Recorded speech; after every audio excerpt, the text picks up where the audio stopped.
দর্শকবৃন্দ,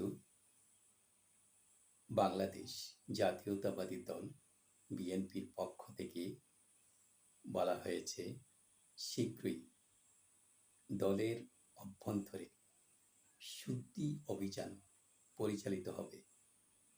এই অভিযান পরিচালিত হলে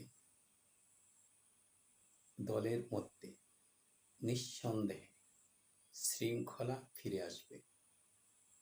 সুবিধাবাদী লোক যারা রয়েছে, যারা লুটপাটের জন্য উৎ পেতে বসে আছে, যারা চাঁদাবাজির সাথে জড়িত,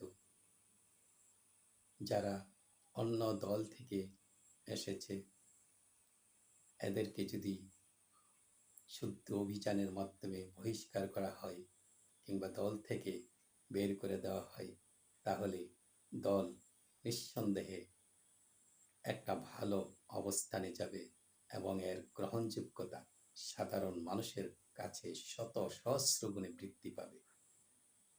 ধন্যবাদ সবাইকে।